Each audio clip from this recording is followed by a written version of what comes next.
Hey, morning everybody. It's Brian today. Hollis Farms. Headed in for an afternoon hunt. Still cool. It's supposed to warm up later in the week, but it's still cool this afternoon.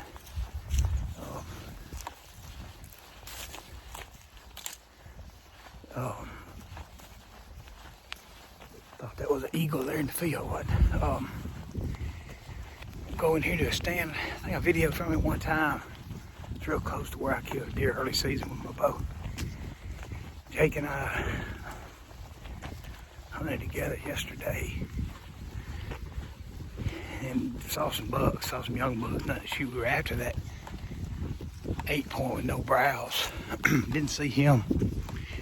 We were planning on going back in there today and put up a camera, see if we get a picture of him. Didn't get a picture.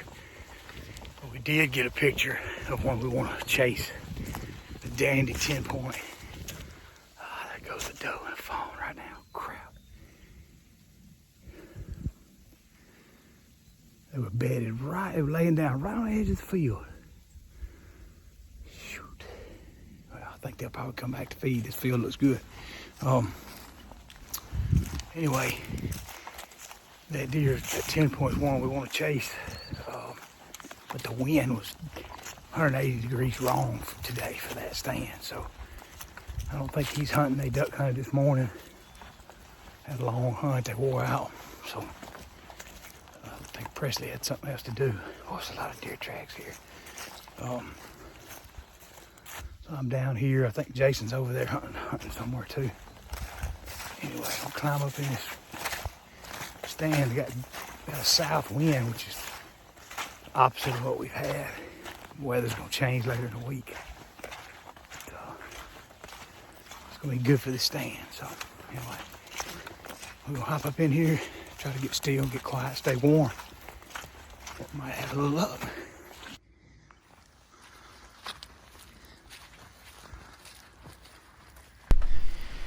All right, y'all, got set up. Bought those two, doe and a fawn.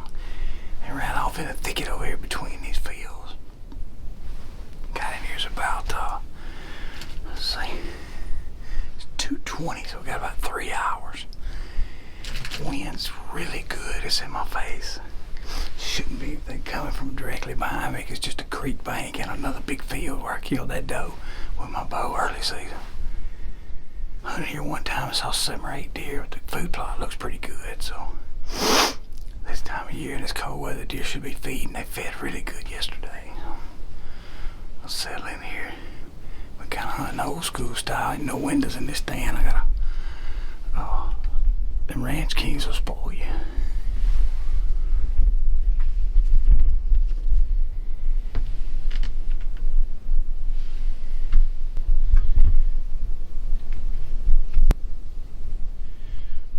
Y'all, we got thought it was an otter.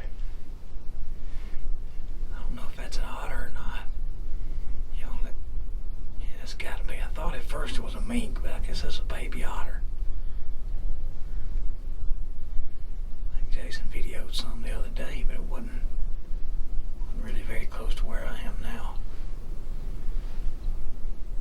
You never know what you see when you're in a river bottom. He's on the way somewhere, though.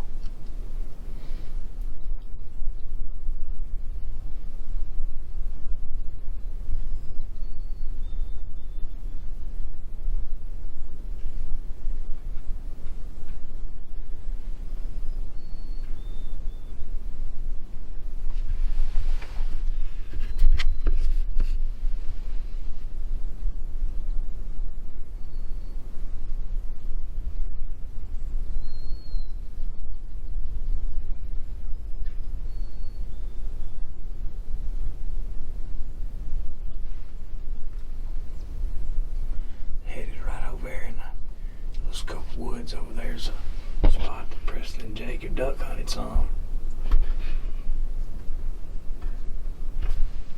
Wish I could zoom in closer. Oh, jet black thing. Most otters I've ever seen were lighter browns. Anyway, had a little action early.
field right there at dark, so I didn't want to do any talking.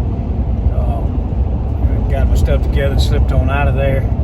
Ended up seeing 6 deer. It was 2 does, 4 fawns. They had 2 fawns each. So that's good. They're healthy.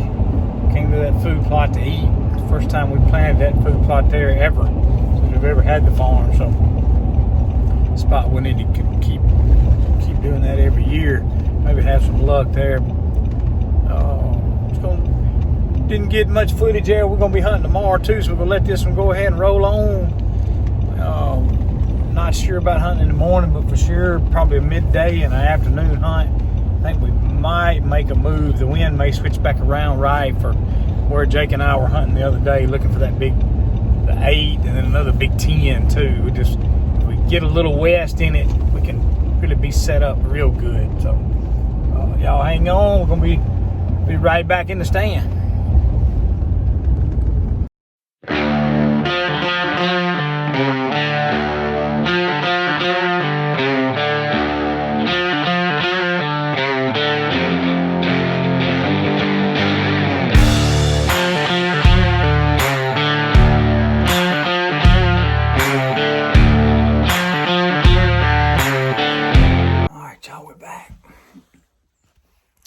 Decided to come on and get back in the same stand we was in yesterday afternoon. The wind is just literally just swirling out of every direction. One app says one direction, one weather app says the other. Then you get here, you get to the field, you feel it blowing out of the north. And then I get up in the stand, I feel it blowing straight in my face out of the south. So it's really, I think the best bet was to not risk going in there where we've got a couple of bucks we've been hunting and spooking them. Wait till the wind is a little more predictable. This spot is kind of iffy. If the wind comes on back around, how it stays out of the north or south, it would be fine. But when it swirls, it can get me to the west or the east. But just a gamble. Early as 2 o'clock. Warm back up, so this cool air is finally moving out. I think we got some rain coming in a few days, so we'll hang out a little while. Got everything set up. The deer still rutting. Had a couple of bucks on camera this morning, moving about 9 o'clock. So tomorrow we're probably gonna need to get in the stand and stay a while and get to hunt in the morning. So hang on. We'll got about 3 hours till dark. Well, y'all, that hunt didn't go like we wanted it to go. You can tell it's still daylight outside and I'm in the truck. About 3 o'clock, I thought I heard sounded like a four-wheeler or a side-by-side coming to the north of me. Sounded like it's on the neighbors. Wind was kind of blowing, couldn't really tell. Kind of didn't think about it again. Then about 3 o'clock, I guess it was. I don't know, I don't even know what time it was. I had a little old doe come busting out of the tree line to my right, running like something was pushing her. I thought, well, maybe there's a buck coming. Then, dadgum, if I didn't hear a side by side and I saw it, it wasn't 150 yards from me. Guys were riding around in the field and I could hear them stop. They were in one spot, I could hear them talking. So I called a guy that kind of looks after the neighbor's farm, works for the neighbor. He didn't know of anybody that's supposed to be out there, so I got a hold of Jake. He got a hold of another friend of ours that hunts the neighbor spot there. He didn't know of anybody supposed to be out there. And so Preston came on around, got the ranger guy out on the county road, and he could see them from the county road and tell they were on us. Looked like they were gathering up cane and brushing up the neighbor's duck blind. They ain't been brushed up in years. So then I heard them coming again. I thought they was gonna come all the way around the curve of the wood line there to see me, but they didn't. So I just jumped down, went out, decided my hunt was messed up by then anyway. So I got down and went and got my range and rode over there to see them. Sure enough, they were back deeper onto our property where I'd seen them the first time cutting cane. So I walked over there where they could see me and they came by. They didn't avoid me. And turns out the boy said the landowner, and I don't know, best story I got was they used to hunt there. But we had already talked to the landowner, and he didn't know anybody supposed to be out there. Wasn't nobody supposed to be out there but the guys we know. Apparently these two guys, or this one guy, it was two guys together. Apparently one of them, at some point in the past, I don't know, 5 years ago, 10 years ago, whatever, had permission to hunt that blind. So I guess he assumed he still had permission. And he said he used to go all over on the creek bank there where he was pulling brush, which was on us. He was 200 or 300 yards over on us. So I advised him to get an app on his phone and to tell him where he's at. We all walk around with these smartphones. I got 3 apps on my phone that'll tell me the landowner's name and address anywhere in America. Probably more than that. He told me he didn't have none of them apps. Well, all right, I guess I'm supposed to believe that, but hard. I don't believe any duck hunter, turkey hunter, deer hunter nowadays is walking around without Onyx maps or Hunt Stand or something. But he chose to tell me he didn't have an app like that. He didn't know where he was. So I showed him on my phone where he was standing. He was on Hollis Farms. So I told him, if you're gonna hunt farmer's blind, get your brush off of his field. Because it just ain't a safe situation. I'm over there deer hunting. I got my rifle out the window because I see a deer coming, not knowing what's pushing her, and then I see them 150 yards away on a side by side. So anyway, I think we got that straight. I think enough people told him not to pay attention to where they are, and won't have to worry about that no more. So anyway, we'll wrap up this video. We appreciate y'all watching, and don't forget to subscribe. We'll be back again tomorrow.